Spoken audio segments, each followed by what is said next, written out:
tuan-tuan dan nyonya-nyonya, kita kembali ke masa di mana tinta lebih tajam dari peluru. Inilah pengakuan mereka yang beruntung mengecap bangku sekolah, namun tetap gelisah melihat bangsanya terjajah.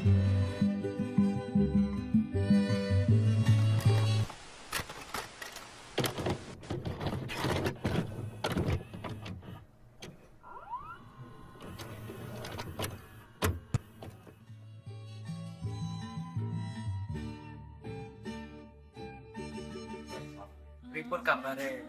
Awakku dhewe dirine kene bukan sebagai pegawai Belanda. Meski klambi kowe iki seragam mereka, semuanya berawal dari politik etis tahun 1901. Belanda ki ngomongnya balas budi, tapi nyatane mereka cuma butuh tenaga kerja murah sing iso maca nulis. Namun mereka ki lali karo siji hal. Kalau wong wis iso maca nulis, mereka iso maca sejarah dunia. Neng sekolah-sekolah kaya Stovia, sekolah kedokteran, karo Ospia, sekolah PNS. Awak dhewe iki mulai sadar kalau kolonialisme iki ra masuk akal. Lowong awak dhewe pinter, tapi kok tetap dianggap kelas 2. Inilah awal mula kecerdasan awak dhewe digunakan untuk mengkritik dan bukan sekedar menurut.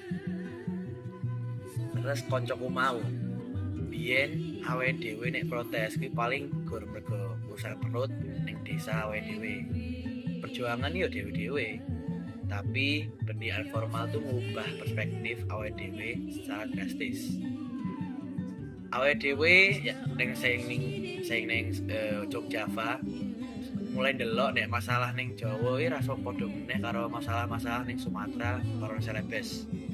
Pendidikan ki gawe awake dhewe ra meneh ngomong soal kerajaan tapi soal bangsa. Awake dhewe sinau nek revolusi Prancis karo Amerika nek dhewe iso merdeka ya masa awake dhewe ra iso.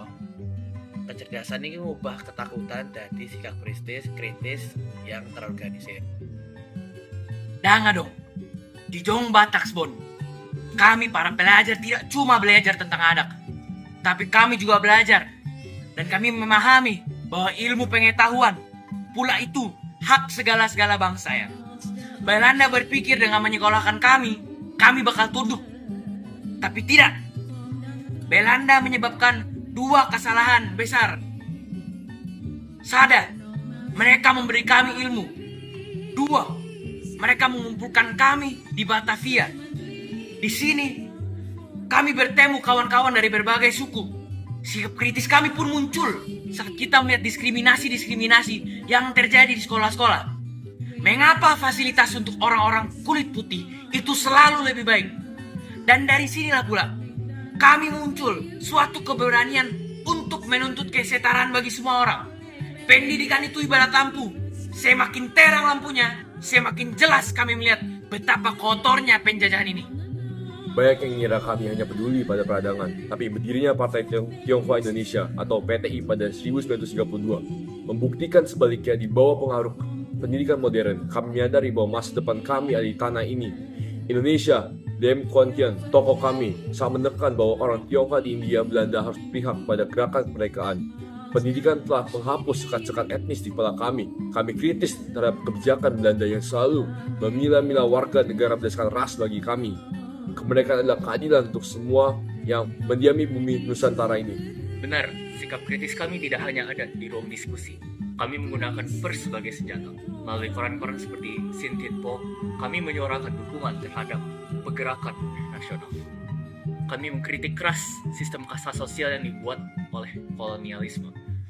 Pendidikan mengajarkan kami tentang hak-hak sipil. Kami melihat bahwa tanpa persatuan antara kaum pribumi dan peranakan, perjuangan ini akan pincang. Kecerdasan kolektif inilah yang membuat Belanda mulai panik. Mereka tidak lagi melawan senjata bambu, tapi mereka melawan pemikiran-pemikiran kritis yang sudah ditercerahkan oleh ilmu pengetahuan global. Jadi kesimpulannya jelas. Munculnya pendidikan bukan sekedar proses belajar mengajar, tapi sebuah revolusi mental. Ia melahirkan pemuda-pemudi yang kritis, yang mampu menganalisis bahwa penjajahan adalah kesalahan sejarah. baik kami dari PTI Yong Java maupun dari Dong Bataksbon, semua disatukan untuk satu hal, kecerdasan. Kecerdasan inilah yang kemudian menjadi bahan bakar utama bagi kebangkitan nasional.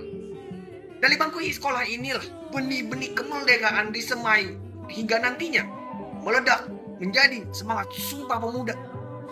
Pendidikan adalah jalan ninja kami menuju Indonesia yang merdeka.